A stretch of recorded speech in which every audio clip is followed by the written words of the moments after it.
Customer First is one of the modules of the Business Basics First program.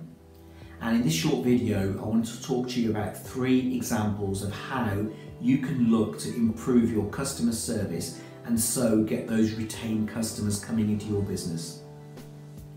The first example I want to talk to you about is honesty.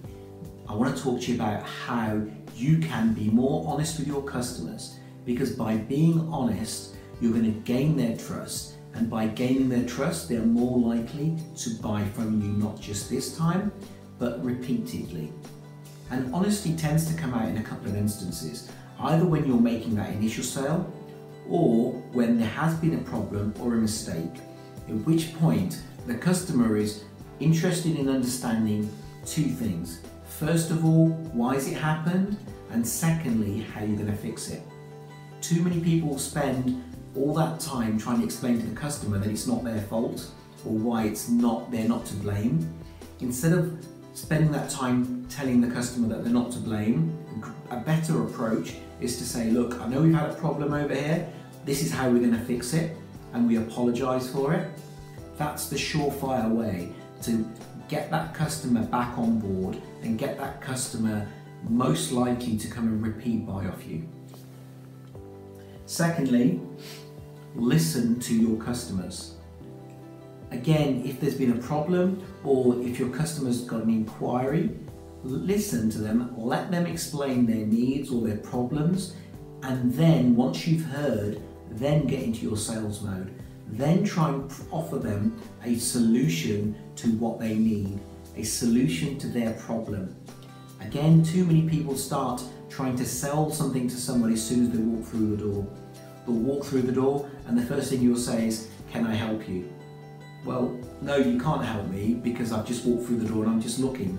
And I've heard that so many times in shops where you turn up and the salesman or the saleswoman first of all says, good morning, can I help you? And they say, no thanks, we're just looking. So don't do that. Use the 2 eyes and 2 ears in that proportion to the 1 mouth that you've got.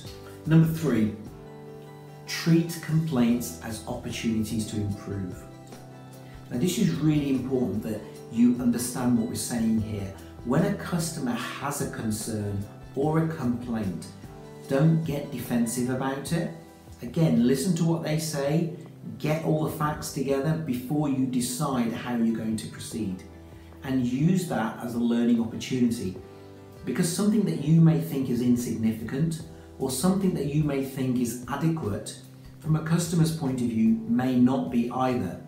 And if they're actually complaining to you, that means they've trusted you or they've liked you or they've liked something about your service that they'd like you to fix this one item, and they'll come back and repeat buy. Not everybody likes to complain for the sake of it. Most people find complaining a hard thing to do.